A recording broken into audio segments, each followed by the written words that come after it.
So the more that you focus on exit, the more valuable and profitable business you've got. And the more you can delegate to employees, I can guarantee you, the less stress you've got, the more time you've got in your business, and the better the outcomes are going to be in the business.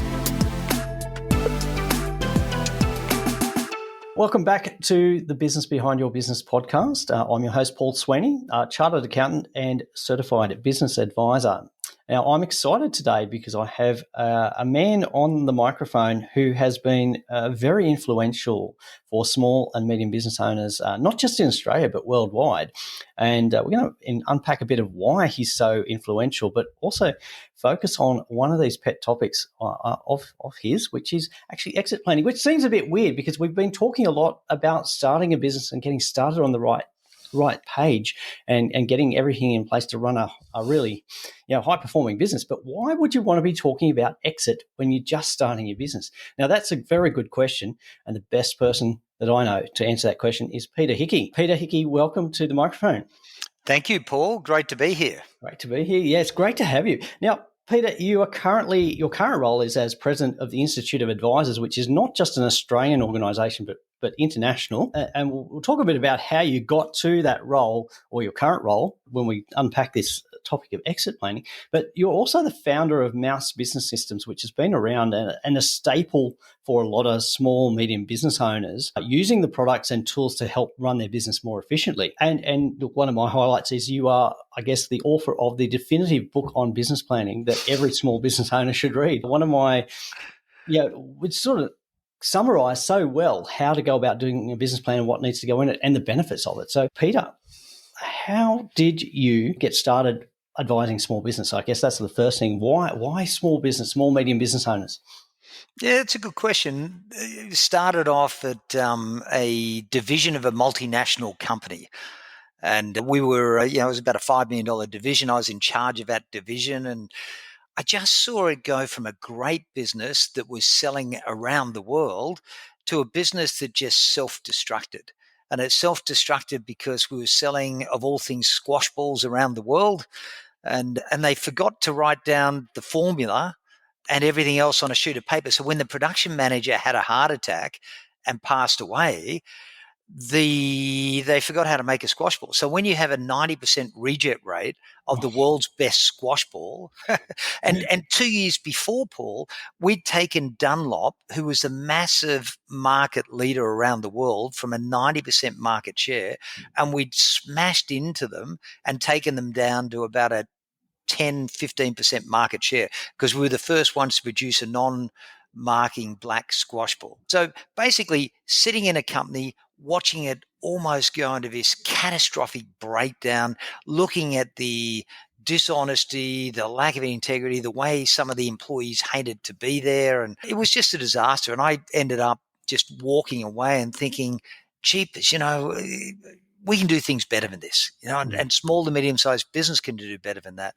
So that's where I started off as a consultant, and then started to talk to small to medium-sized businesses about their strategic plan, their business plan, and what they were doing. And back in those days, there was a disconnect between a business plan and marketing and a business plan and vision, and it was sort of like a set of financial documents.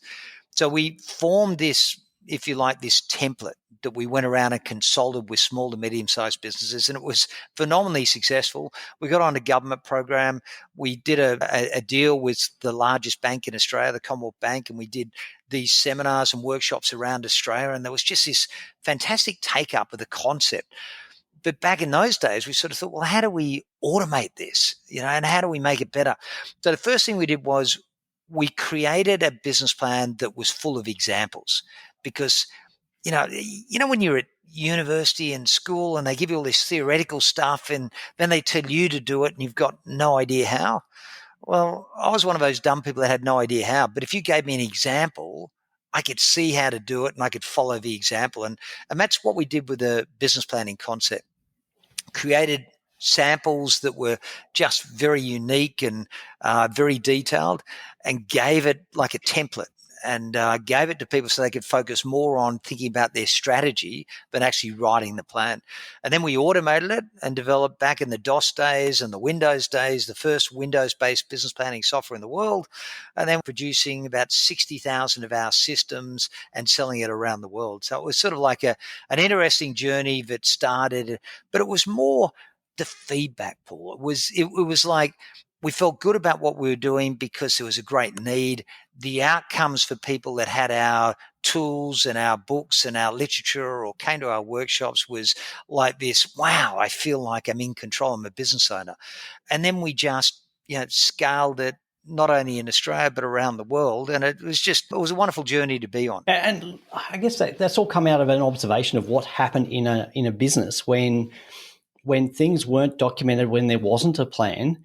And we had this situation, or you had the situation of something happening to a key person, which meant so much knowledge went with that person, so much knowledge about how the business ran, key information, and then the business didn't have the systems and processes in place to continue profitably. And that's fairly consistent with the way a lot of small and medium businesses are run. You've got so much knowledge in the head of the key person. And look, I've been working with a number of business owners recently, and one of the key things is that everything about my business is in my head. There's nothing documented. There are no systems and processes. So I think that's a key thing. And you put in place that system, which I know a lot of people worldwide have jumped at. Yeah, and I think it starts from, you imagine that business owner. They're starting a business by themselves. Of course, it's in their head because they know everything. They know their vision. They know what they want to do, and they want to know how they do it. Then they get their first employee and their second employee, and it's still in their head, but they're sort of telling them what to do. So it's more of an educating them on to follow, and it's very verbal, and their communication's good. But when you start to build from there and you get to 5 to 8 to 10 and plus, you can't rely on that. And you need to write things down. And not only do you need to write things down, but if you're going to recruit somebody, you need to have some sort of control and metrics over it. And as the business gets bigger and more complex, you really need to look after different areas. And you just said I think the fundamental, the business owner has the vision at the very beginning. The vision, that's got to translate itself to a really good business model. And that business model has to be well thought out, has to be a profitable model. But then you have to recruit people. And those people need to have a clear objective of what's going on. They need to be positive, they need to be motivated, and they need to make sure that that what they're doing is making a difference. And I think that's key. But you can't have a good vision, a good strategy, and motivated employees if they're inefficiently working and there are no systems and processes in place. So we need to make sure that whatever we do in there is going to be in place, it's going to be efficient, and then from there, you need to make sure that your customers are happy and you've got the right marketing metrics, and it goes on and on and on. But it's the fundamental part of, if you write it on a sheet of paper and then you start breaking it down, and then each person in the organization sees their piece, and then they can remain accountability. And if you think about the number one reason for failure in business owners around the world, is lack of strategy execution. It's a lack of follow-up. Most business owners will say, I'm going to do this, I'm going to do that at the beginning of a year. And they get all excited. They're on their holiday and they're doing their plan and thinking it out, and they get excited about the year. And if you look at the end of a year, Paul, they've done very little. They might have, implemented 20 to 30% of what they said they would. And, and it's because they haven't written it down. They haven't remained accountability, and you and I see as advisors, when we talk about, I call it's a gift, the gift of accountability. But you've got to have that good plan, but you can't put it in the drawer. If it sits in the drawer, and most business owners do, or they just, the bank asks for a plan. So they do a plan for a bank, which is a different plan to growing the business. To me, the most important part of that strategy is the output. It's not the 60 pages or the 20 pages or the 30 pages of the strategy and the competitive analysis and all the rest. It's the action plan at the end. That's the output. That's the outcome. And then that's not an outcome unless you're following that up on a monthly basis. And, I think the first thing that, we do as advisors is, to simply ask a business owner, what were your successes last month?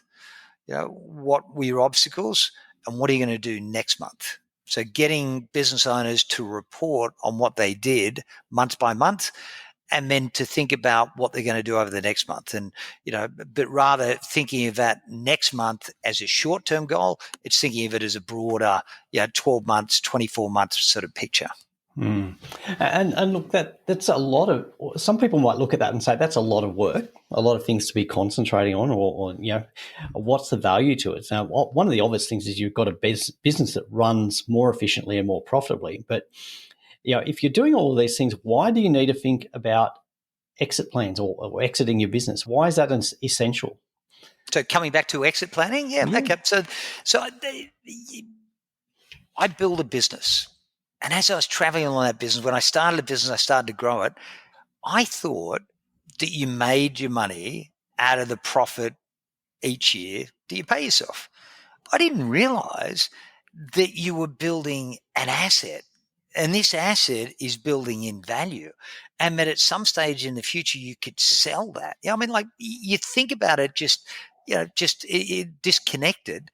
But when you think about that as an asset and you think about you building that value, and then when you sell your business, I made more money out of selling the business than I ever did out of working in it, and growing it. So it was just a phenomenal outcome, number one. So I was sold on it from that perspective. But if you look at every business owner should be thinking about it. They should be thinking, and there's a really good reason. Who's going to buy your business in 5 years' time or 7 years' time? If you start thinking about who's going to buy it in 7 years' time, then you start to think of a different model. If you think about what makes an attractive, valuable business, non-reliance on a business owner is one of the key factors. So what can you put in place to help you not to become reliant on a business owner? Now, the key factors that mean that you have a valuable business also mean that you've got a good business.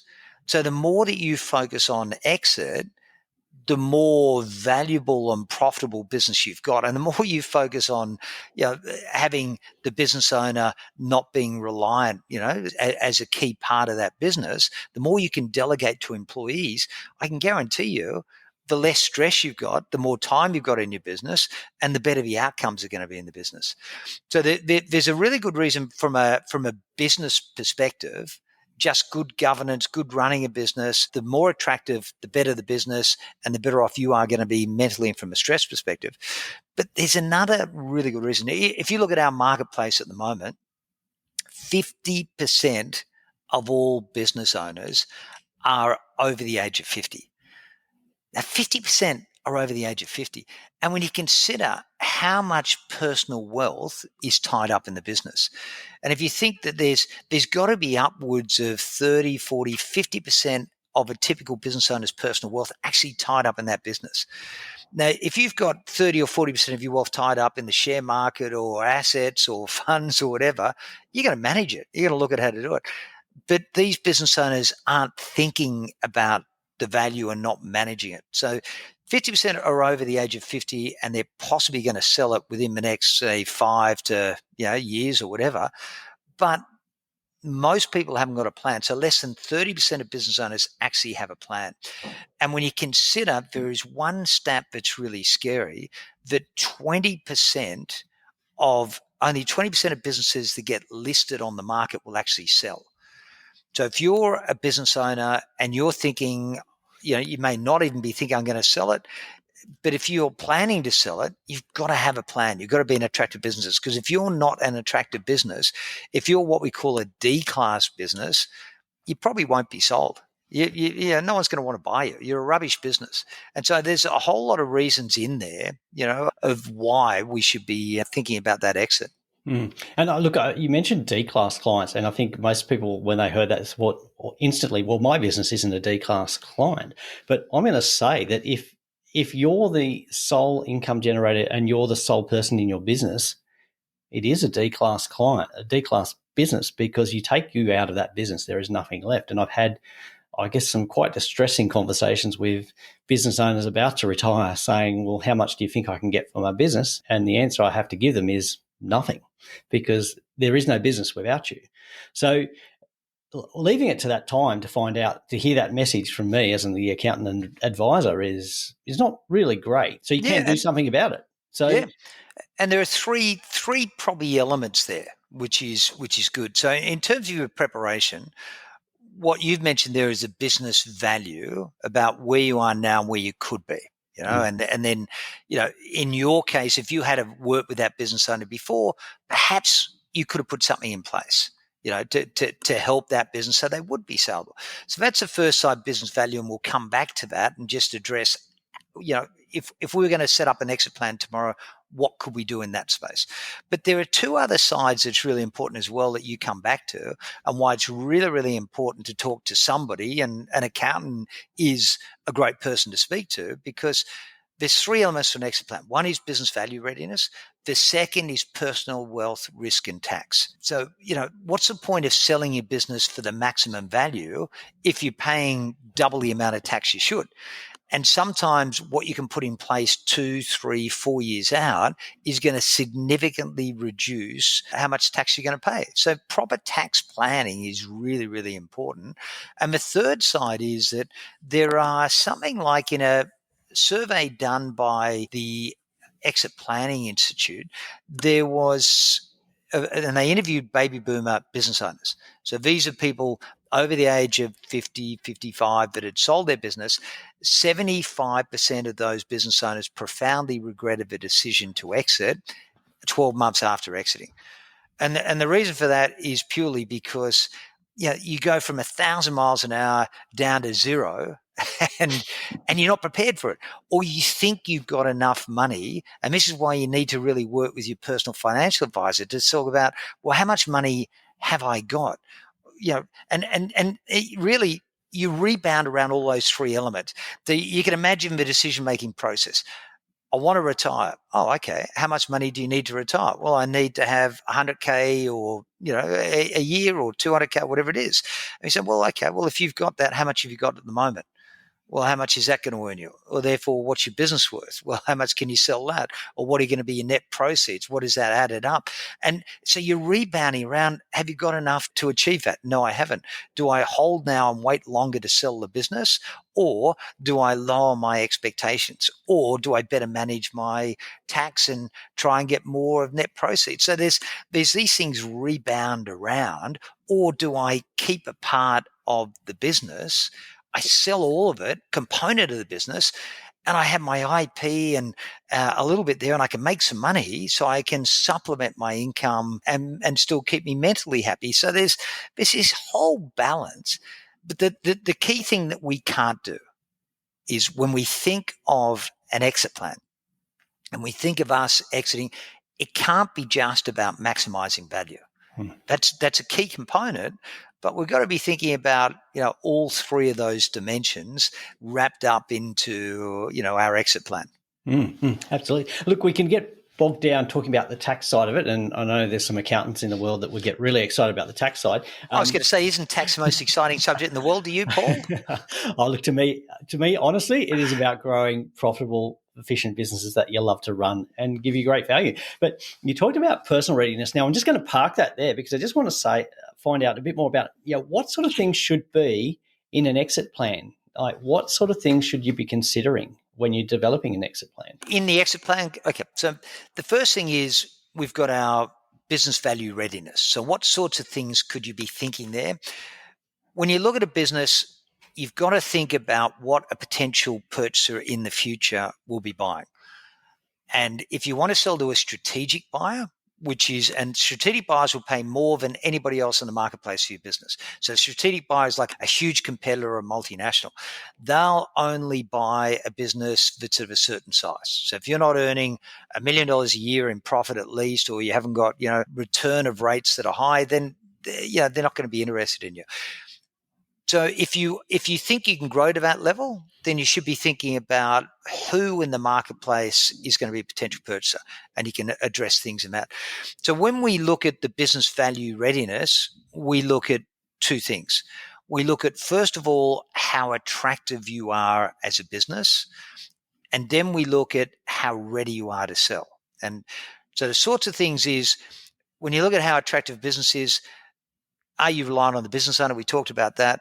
Do you have recurring revenue in your business? If you've got recurring revenue, you're highly attractive. What is your profit growth over the last few years? And there's certain things we can do in that. We can make decisions 3 years out that favor us to have a growth type business. We can put a loss, perhaps in the year before. There are all sorts of things we can do just around that turn of the financial year, which is really important. Or it could be investment decisions. If we're going to sell in 5 years' time, we might put on 3 staff now. We might invest in our IP, which is another huge thing about having good IP in the business.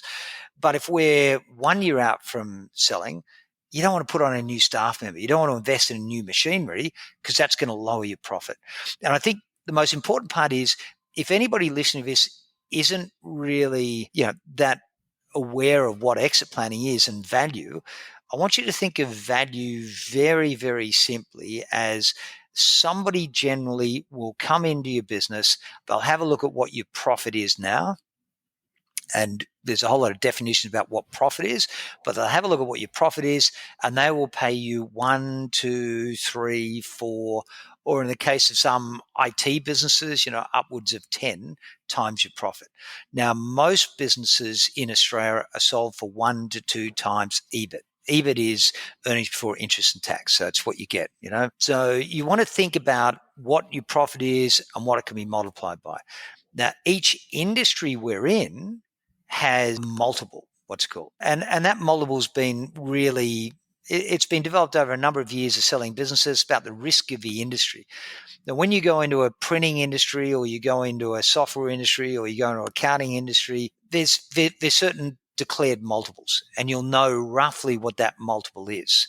And then what you've got to do is work out, well, how can you maximize the value? So to maximize the value, if the multiple range of generally businesses in your industry is sold between 2 and 4, then what you've got to do is get to a stage where somebody from your industry that wants to buy your business will think that if you line up all the businesses in your industry, you're going to be right at the top of the line. You're a highly valuable, highly attractive business, so they're going to pay the top end of 4 because you're worth it. But if you're in the lower down, you get down the scale, the less money you get because you're really not a good business. So to have a look at whether you're a good business, recurring revenue, good profit, good growth, good management structure, less reliance on the business owner, good business model, captured IP in there. And that sort of defines the basic, what's the market like? You can't be in a declining industry.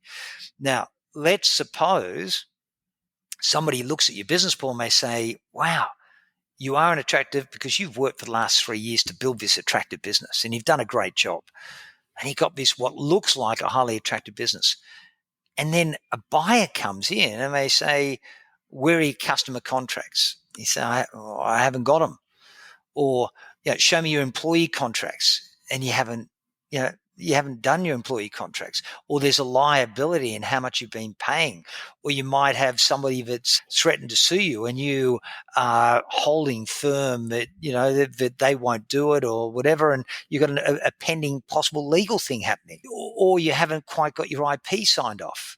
So there's all sorts of things. Where I see one of the biggest things is your numbers. And your numbers aren't quite correct. So there's 2 things I see that really this unreadiness. One is your numbers aren't correct, and that is that you've got this profit, you've got this financial tax return, and your profit doesn't match up with your management accounts. So that's a big thing. You've got to match that back.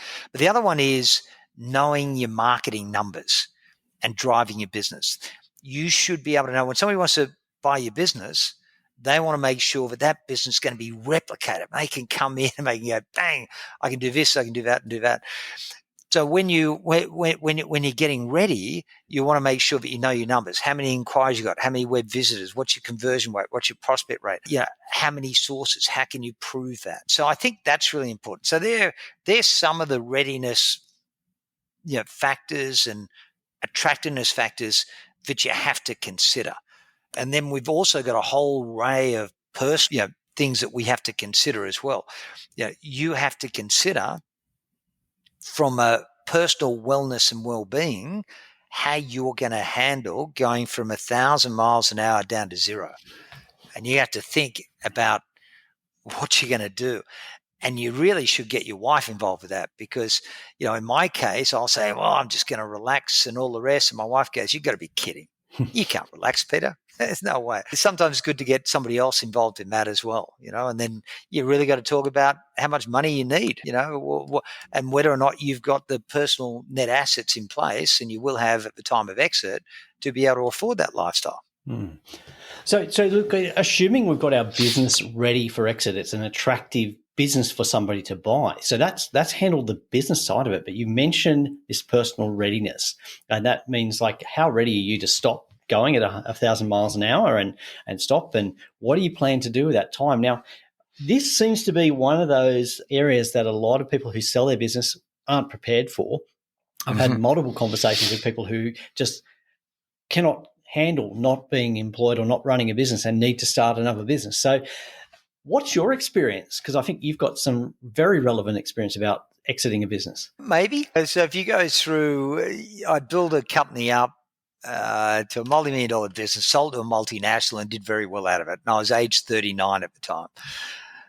And I thought that perhaps I could just walk away and all the rest. And after the workout, which was a nightmare, probably every business owner's worst nightmare is to have what's called an earn-out period where a multinational is telling you, an entrepreneurial gun cowboy what to do. It's not the best time of your life. But you sort of think you can walk away from that. But there's a whole lot of things about losing your identity involved in that, because I was a CEO of a company that built up and they had people that do stuff. And back in those days when we actually went to banks, I had to actually go to a bank now and I had to post a letter, and we actually posted letters back in those days.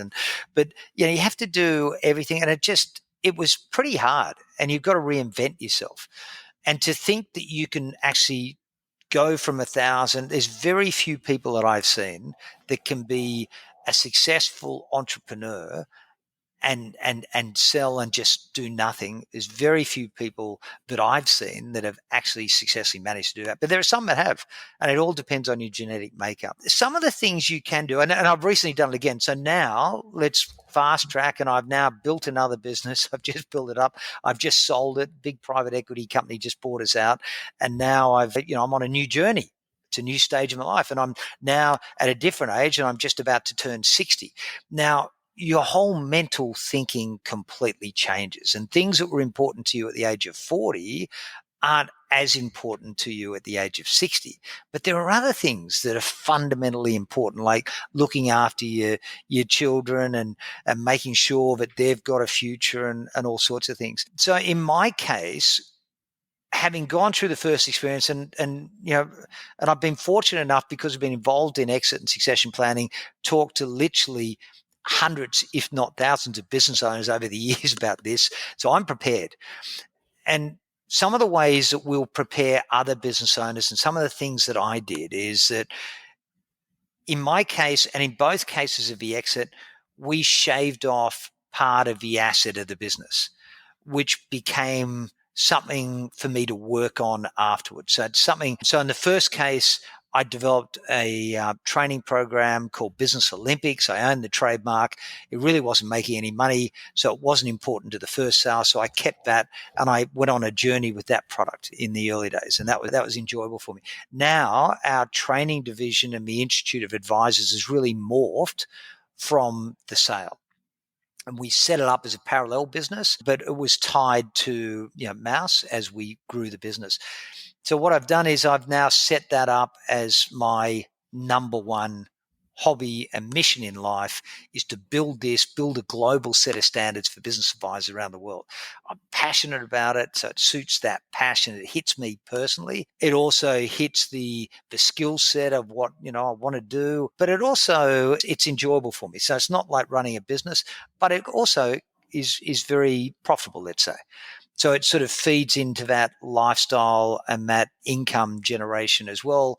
And that's part of my self-worth, I suppose, which is, so everyone's got a funny genetic makeup of what's important to you, and spending more time with the family and having them involved and traveling around the world is important to me, and this sort of measures it. Some of the things we've done with other business owners though as well is they might invest in a property, away from, in our case we're in Sydney, which is a big, sort of area, and they might invest in a property up the Central Coast, and with the idea that they'll develop it when they finally sell the business. So it gives them that option to do. Some people are very, very content with charity. And I know that one of the things I was exploring is about whether I become president of this club, which was, in our case, it was a surf club. So what, do you go out and get yourself involved in a committee or an organization? I think there are a lot of business owners that have got a wealth of knowledge that can become great business advisors, and I think that's a suitable option for people. So what you've got to do is really sit down and work out the type of personality you are. And work out, and then try and come up with, you don't just say, yeah, I'll be right, or yeah, I'll find something then. I think you want to set a plan. Your plan's got to be really based on 3 months. I need a breather. I need to relax, and then I'd say, I think 3 to 15 months, you really need to have something that's going to engross you, because that's where you go through the mental anxiety of I'm not there and all the rest. And it's recreating you and recalibrating your mind. And then you've got your 18 months on, which is the new norm, if you like. So there's different stages you go through as business owners. And, I dealt with a business owner that sold his business literally 8 months ago. And he was in tears, within a week of selling the business, thinking that he'd done the wrong thing by the staff and wondering why he'd done it and what he did and all the rest. And, and I speak to him now, and he's quite happy. One of the things I did with him, which I also did with myself, is I didn't love golf, but I joined a golf club, 24 months out, and started to become part of a community. And then it's not necessarily the sport, it's becoming part of a new community, and talking, and that, and I think, you got males and females that obviously exit businesses.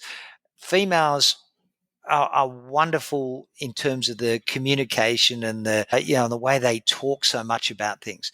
Males are hopeless, and what we need to do is to encourage, our clients or business owners to really have the conversation and forcing it on them. And most business owners, and I know with the guy that was in tears, I used to do, see this guy, he's a friend up the road. And for the last 4 to 5 years, because being the guru of exit planning, of course, I'd be talking about, you've got to make sure you got your exit in place. You've got to make sure you think about it. I'd tell him that, business owners profoundly regret the decision to exit. And he was always saying, yes, yes, yes, yes, but how can I get more money? Who can I sell it to? What are my options? And Paul, he didn't think about it. He'd been given advice from me that many times, and he didn't think about it. So I think the most important part is really think about it. Mm-hmm. Yeah, and I think not just think, but you've also got to have that plan, like you said, joining community groups in advance and working out what kind of person you are. So there's a couple of key things to having a successful exit. Now, the other thing I want to say there is that a lot of people tell me that they're not going to exit their business, and unfortunately, there's a statistic that everybody exits a business either voluntarily or, unfortunately, involuntarily. So you are going to exit. So it's in your best interest to think about it. So what are some of the just recapping the successful things or the key steps to having a successful exit from your business? Well, I think and on that stat, you just said 55% of all business owners will exit the business because of death, divorce, disability, etc. So they'll be forced out of it. That's important. And on that point as well, I came across a business owner that had a hugely profitable business, $10 million turnover. He could possibly sell for $5 million. I wanted to deal with him because at that stage I was helping business owners to sell. He said, I'm quite happy in the business. A competitor came in 3 years later and his business was almost worthless. We've got to be careful. We've got to think of risk and risk mitigation, think of our value portfolio. So I think that's important. So I think that the key things to remember is that if you're thinking about exit, and I'll talk about a couple of fundamental things you can do in terms of the value, because I know that everyone's just picking up on that, but I'll just highlight the business plan must incorporate three elements. It must incorporate a value readiness, and I'll talk about some really practical first place things. So value readiness. It must include personal wealth, risk, and tax. So just have a chat to your accountant about what the tax rates would be. In this country, if you're over 55 and you sell your business at a certain level, you might even be paying zero tax at the moment. So there are some incredibly good reasons why you might want to look at it, whether you put it in a trust or whatever. And then the other side, of course, is what we mentioned, is the life after exit plan, or that personal wellness and well-being. Now, if we talk practically about that, so practical strategies for business value readiness, or if you're thinking, yep, Peter and Paul have got some good points here, I'm going to do some things tangibly tomorrow. Get a folder system on your computer, number one, and mark the folders: customer contracts, employee contracts, financials, IP, and go through and get every employee contract and put it in there. And every time you update it, put it in there. And every supplier contract, every customer contract. So I want you to start getting control over what you've got in the business and where the gaps are. That's number one. Number two is know your marketing numbers, and try and think about, what are the marketing numbers? And you should be managing your business based on metrics. So, you might be looking at your sales and profit each month, which is great. But what you really should be looking at is how many calls your organization has done, how many website visitors, are your customers happy, how much product development you've done. So what we want to do is to develop. And if you could go out and get a friend or get an advisor or get your partner, and once a month sit down and have a review of your business, that'd be fantastic, And then, of course, the most important part is, and Paul, I know you've got a checklist, and we've developed a checklist because we developed as part of our fundamental core, methodology. I know you've got access to that checklist, but I would encourage anybody that listens to this, sort of podcast, to do that assessment and look at what makes an attractive business and score themselves out of 100, and then to set up a plan to move forward. And there's two assessments they should be doing. One is an attractiveness assessment, which is fairly short and sharp, probably take them 20 minutes to do. And the other one is a readiness one, which is a little bit more involved. But that attractiveness one, anyone listening to this should be just, let's get a hold of it. Let's do the assessment, 15 to 20 minutes, and let's have a look at where we are, where we rate ourselves. And that'll give you an idea of all the things you should focus on. Absolutely. Look, we'll put links to those assessments in the show notes, which will be available for you to jump on and do those. So you can do them in your own time, and then the results will be sent to you, so you can have an idea of how attractive your business is at this present time. But the key to, I think, growing the value and getting your plan in place is actually to get advice and to work with somebody qualified in this area. And Peter, that's something that you've really been trying to push the virtue of, is getting some recognition about who actually is qualified to advise. Because I think there's been this, I keep seeing these articles saying one of the 10 easiest business to set up is business coaching and advice. But I think you're coming at it from a different approach, which I really appreciate. I think absolutely. Look, and it's one of the reasons why I'm so passionate.